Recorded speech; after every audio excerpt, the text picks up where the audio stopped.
ဟိုနေချီနေဂုံပြူအတိအမှတ်ပြူကြတယ်ကိုတို့ဆိုအဲ့ဒါနေသဘောတူလားမသိဘူး မှန်တယ် နော်မြန်မာနိုင်ငံပြည်သူလူထုတော်တော်များများကအမေစုကိုသူတော်စင်သူတော်ကောင်းဖြစ်အတိအမှတ်ပြူကြတယ်အဲ့တော့သူတော်စင်သူတော်ကောင်း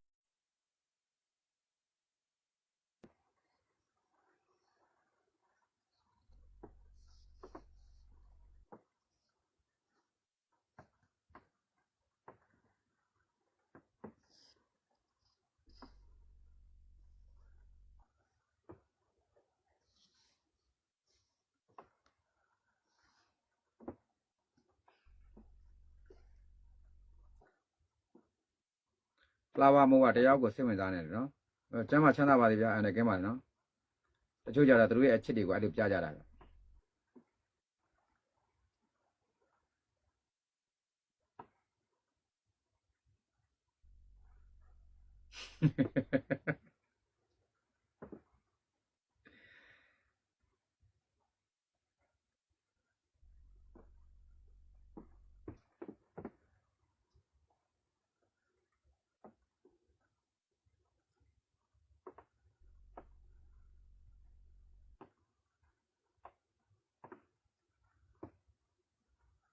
ကဲမော်ဒရာတချို့လူတွေတင်ပေးပါဗျာနော်ကျွန်တော်မိုက်ပိတ်ထားရင်ဖိတ်ပေးထားပါမယ်သူတို့စိတ်ထဲမှာတခုခံစားနေရအောင်ကြတယ်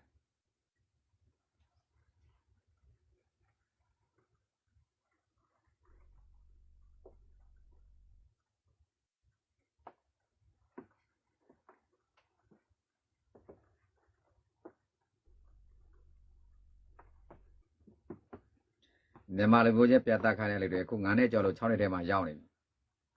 ကျွန်တော်တို့မြန်မာလူမျိုးချင်းကိုပြန်တက်ခိုင်းကြရအောင်ဒီကနေ့အမောင်တွေကနေပြီးတော့ PDF ဆိုတဲ့မိန်းကလေးတွေကိုမြှောက်ပင့်ပေးတဲ့ခေါ်တော့6ယောက်ပါမှာကြောအဲ့ဒီ PDF မိန်းကလေးတယောက်ကို PDF ယောက်ျားတယောက်ကိုလားစဉ်ထောက်ပံ့ပေးတာနှစ်စဉ်ထောက်ပံ့ပေးတာရှိလား PDF တယောက်ကို PRF မန်ပါဝင် PDF ထောက်ဖို့တက်တာ6ယောက်ကနေထောက်ပံ့ပေးမယ်ဆိုရင်ဒီနေ့တော်လေးကနိုင်မှာပဲဖြစ်တယ်ဒါ AUG ပြောခဲ့တဲ့စကားအဲ့ဒီအတွက် AUG ကသူတို့ကိုယ်တိုင်ပတ်စံမချတော့ဘဲနဲ့ပြည်သူငွေနဲ့ပြည်သူသေးမသားကိုပြရင်ပတ်စံရတယ်ဆိုတော့စီးပွားရေးကိုလှုပ်ရှားကြတာပေါ့အဲ့တော့ PDF တွေကိုတေအောင်မြှောက်ပစ်ပေးတာသူတို့ကိုယ်တိုင်မလုပ်တော့မြန်မာမိန်းကလေးတွေမျက်နှာပြပြီးတော့ live မှာတက်អော်တဲ့အချိန်မှာခေါ်တော်တွေကလက်ခုပ်ပြီးတော့ကခိုင်းတာအဲ့ဒါကိုမြန်မာယောက်ျားအညာသားတွေကမိန်းကလေးတွေကိုတစ်ပတ်ပတ်ပါအောင်လို့နှစ်ပတ်ပတ်ပါအောင်လို့လှည့်ပြပေးရတာမင်းတို့ငါတို့ကတနာလို့ပြောနေတာမင်းတို့အမောင်တွေကမြောက်ပင့်ပေးတဲ့ယောက်ျား6ယောက်ပေါင်းပြီးတော့အဲ့ဒီမိန်းကလေးတယောက်ကိုလားစဉ်နှစ်စဉ်ထောက်ပံ့ပေးတာရှိလားရှေ့မင်းတို့ခုံယူနှွတ်ကြွားအဲ့ဒီမိန်းကလေးလည်းမျက်နှာပြကြမလို့တော့မင်းတို့မြန်မာယောက်ျားတွေကွာမြန်မာတိုင်းသူတွေမြန်မာတိုင်းသားတွေကိုလူမျိုးချင်းချင်းပြန်တတ်ဖို့အတွက်ခေါ်တော့မြောက်ပင့်ပေးတာကိုခံပြီးတော့ကိုပတ်စံနဲ့ကိုပြန်တတ်ပေးရတယ်မင်းတို့ဝမ်းမနေရမကောင်းလားဟမ်ဝမ်းနေကြမကောင်းလားအခုယောက်ျားချင်းပြောဆိုတာမင်းတို့မပြောရတော့ငါခေါ်တော့တွေတက်ပြီးတော့ရိုင်းချောင်းပြပါနော်မင်းပြောပါကွာ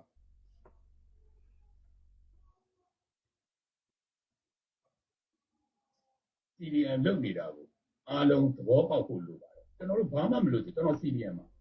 ကျွန်တော်ဘာမှမလုပ်ချင်ဘူးကျွန်တော်ဘာမှမပေးနဲ့ကျွန်တော်တို့စီကဆရာတွေဆရာမတွေဘသူစီကမှဘာမှတောင်းမနေပါဘူး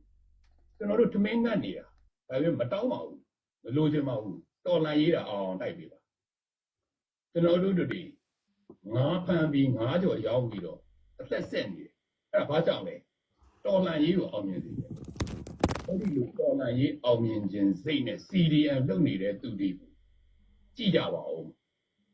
တစ်နှစ်ခွဲရှိပြီလာစားတပြားတစ်ချက်မှမရှိပဲဒီနေ့အထိပါဝင်နေတဲ့ CDM တွေဘာစိတ်ဓာတ်နဲ့ပါဝင်နေတယ်ဆိုတာသိဖို့ကောင်းပါတယ်ကဲနောက်တစ်တဲ့အကောက်ပါချင်းမင်္ဂလာပါဗျာမိန်းကလေးဆိုရှင်ကင်မရာဖွင့်ကြမလို့ပေါ့နော်ယောက်ျားလေးတွေဆိုရှင်တော့ပြောရင်ကောင်းတော့ပေါ့တချို့ယောက်ျားတွေကိုတတ်တိထည့်ပေးတာPDF မိန်းကလေးတွေကမျက်နှာပြပြောရဲပြီးတော့မြန်မာချင်းပြတ်တက်ခံတဲ့နိုင်ငံသားရောက်နေတဲ့ခေါ်တော့ကြုံတွေကမျက်နှာပြမပြောရဲဘူးအဲ့ဒါဝမ်းနေလို့ပါ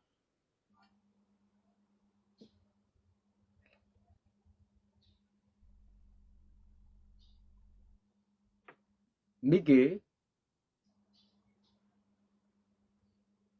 တမထတော့ဘူးကွာမိန်းကလေးယောက်ျားလေးကခံမခတ်သွားပြီနော်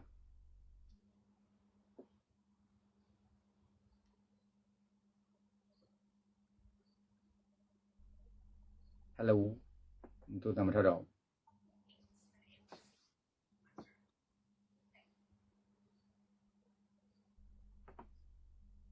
အနာနာမှာရှိုက်ပြီးငိုတဲ့အတန်မျိုးကြားနေနော်နှာခေါင်းလေးတရှုံရှုံနဲ့ဒုက္ခ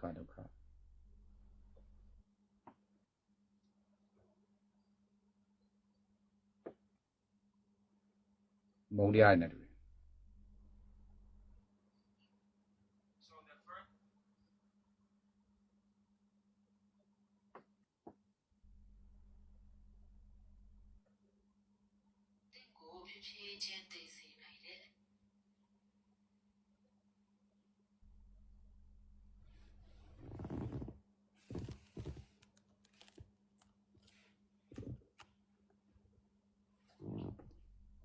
တယ်မိကေဘာသာမှမကြားအောင်မိကေစီကအတန်တိုးတိုးလေးပဲကြားနေနော်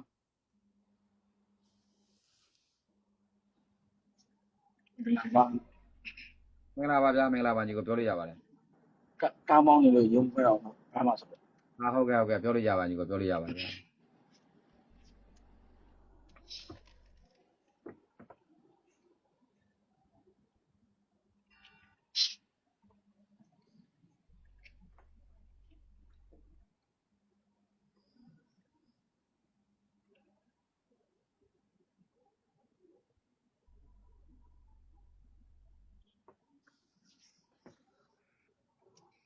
ကိုသူတို့စောအနေနဲ့ဒီမှာနိုင်ငံ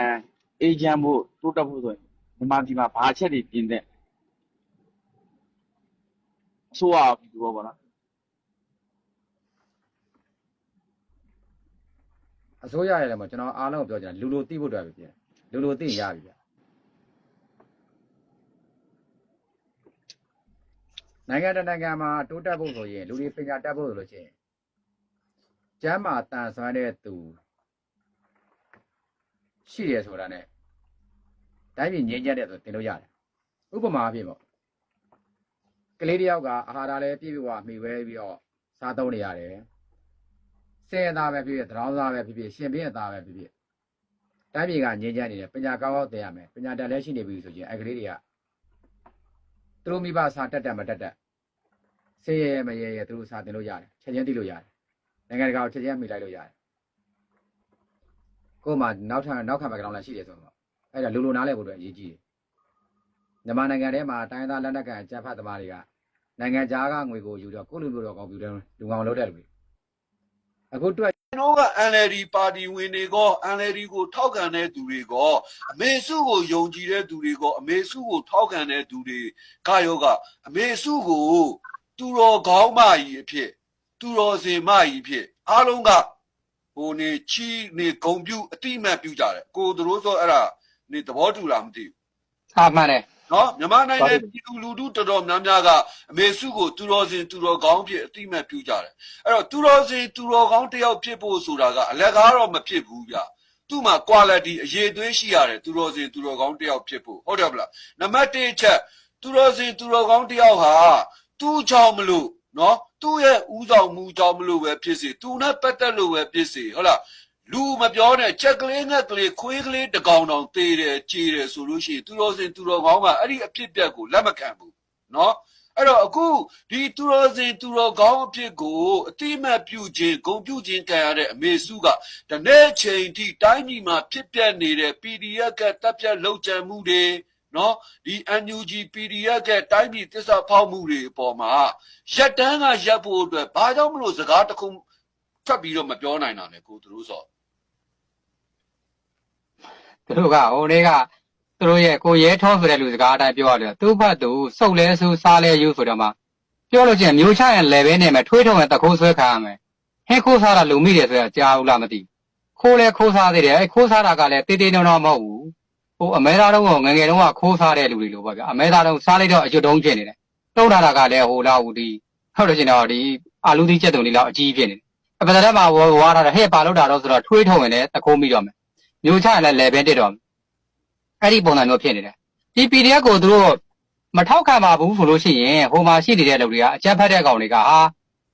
ဒီလောက်ကငါတို့မထောက်ခံဘူးငါတို့ကအမေစုနဲ့လာလာမှမတိုင်တော့ဆိုတာငုတ်တုံမေးတော့မှာပေါ့နော်သူတို့ရဲ့လုပ်ရက်တွေကိုလူသိတော့မှာ ထောက်ခံပါတယ်ဆိုလို့ရှိရင်ဒီ PDF ကိုထောက်ခံပါတယ် AUG ကိုထောက်ခံပါတယ် CRP ကိုထောက်ခံပါတယ်ဆိုတာအဲ့ဒီလူတွေရဲ့လုပ်ရက်တွေကအမတန်ယွန်စရာဖြစ်နေတယ်လောကကြီးမှာဘယ်နိုင်ငံဘယ်ဘာသာဘယ်လိုလူတွေးနဲ့တွေးလို့ရှိရင်ဘလို့မဟုတ်လက်ခံစရာအကြောင်းမရှိဘူးကိုယ်နိုင်ငံရဲ့အကျိုးကျေးဇူးလည်းမရှိဘူးကိုယ့်ရဲ့ကိုထောက်ခံတဲ့ PDF တွေရဲ့အကျိုးကျေးဇူးလည်းမရှိအဲ့ဒီ PDF တွေတည်ခြင်းနဲ့တင်ရသူတို့မြောက်ပေးနေအဲ့တော့ PDF တွေရဲ့အကျိုးကျေးဇူးရှိတာမရှိဘူး PDF တွေကိုလက်ခံထားတဲ့နေထေဌာနတွေရဲ့အကျိုးကျေးဇူးတွေသူတို့လည်းမရှိဘူးခဏစားအောင်နဲ့ကိုယ့်လူကိုဖျက်စီးနေအဲ့တော့အကျိုးကျေးဇူးမရှိတဲ့လူတွေကိုထောက်ခံပြန်ရင်လည်း तू ကအဆင်မပြေဘူးမထောက်ခံလို့ရှိရင်လည်းဟိုကောင်တွေကိုသိတော့မှာအဲ့တော့ तू မွေးထားတဲ့မြောက်ကသူ့ကိုပြန်ချောက်နေတာဖြစ်တယ်သူ့ရိတ်ကို तू လန့်နေတာဖြစ်တယ်ဒါကြောင့်ကျွန်တော်ကတော့ဒေါ်ဖန်းစုကြည်အသက်ရှိပါစီထောင်မချဘဲနဲ့ဟိုနေ့ကနှစ်နှစ်လောက်ကိုလွတ်ပေးလိုက်တာကိုကျွန်တော်ကတော်တော်ဝမ်းသာနေတယ်သူများတွေကမကျင်တဲ့လို့ထအော်တယ်ရှိကျွန်တော်ကဥပဒေဆောင်မှာတော့ကျွန်တော်ရဲ့ကျွမ်းကျင်တဲ့လူတွေပြောတာကတော့တစ်ခါလွတ်ပေးလို့ရှိရင်နောက်ထပ်လူငင်းချမ်းသာခွင့်တော့မရတော့ဘူးကြားသနာမှာနွားချမ်းသာတော့မယ်အဲ့တော့နောက်ထပ်ဆိုလို့ရှိရင်နောက်ထပ်အမှုကြီးတွေ तू လွတ်လို့မရတော့မလွတ်တဲ့ကြောင်သူ့ကိုထောင်နေအများကြီးလည်းမချချင်ဘူးဒီအဖွားကြီးကိုအသက်ရှင်နေပါစီပြီးရင်သူ့ကြောင့်မလို့တည်သွားတဲ့အိမ်တွေမှာထမင်းသွားပြီးတော့မှသွားစားပါစီလို့ဆုတောင်းတယ်တချို့ကျောင်းဆရာတွေတည်သွားတာသူ့အမေတွေကိုဒီကျောင်းဆရာတွေကလှုပ်ကြွေးနေတာတချို့ကျောင်းဆရာမလေးတွေသူ့ရဲ့မောင်လေးတွေနေမကောင်းတဲ့လူတွေရှိတယ်အဖေတွေနေမကောင်းတာဒါတွေကိုသိတဲ့ကြောင်သူ့အလုပ်ကိုသူလှုပ်စားနေတာအဲ့လိုတွေကိုတွားလို့ရှိရင်သူ့ကိုဒီတရားလမ်းနဲ့တရားတွေကိုတာဝါတွေကိုဘုံခွဲပြစ်တဲ့နားတွေမှာသူ့ကိုတွားပြီးအဲ့နားမှာခဏအိတ်ခိုင်းမှာထောင်ထဲမှာမအိပ်ပါနဲ့အဲ့နားလေးမှာခဏလေးသွားအိပ်ပါဒီနေရာကတော့အမေစုရဲ့ကောင်းမှုကြောင့်မလို့ဒီနေရာမှာအများပြည်သူသုံးနေတဲ့တာဝါတွေနေလမ်းပြီးတန်ကြီးတွေဒီစာတင်ကြောင်းလေးတွေတွေ့ကြမလားအမေရှိပြောတဲ့ educated တကယ်ပညာရေးကအဓိကကြပါတယ်လို့ပြောနေအဲ့စာတင်ကြောင်းတွေကိုဘုံခွဲရတာကဒါပြုပြင်ရတာမဟုတ်ဘူးတခြားမင်းရဲ့ဒီပြောလို့ရှိရင်မာတလီနဲ့တို့ဘာတို့ကနေတော့မှလာပြီးတော့မာတလီကတော့နေရထားမောင်းတာနော်ဝိသီကျုံတော့ဘာတခြားနေသားတွေကနေတော့ဒီမှာလာပြီးတော့စောက်ပေးပါတဲ့နေရာတော့မဟုတ်ဘူးဒါမီးပူသွားတာလည်းမဟုတ်ဘူးအမေစုရဲ့သားသားမီးမီးတွေအမေစုကျမ်းမာပါစေတဲ့လူတွေအမေစုကိုမြင်စေခြင်းလို့ဒီနေရာမှာ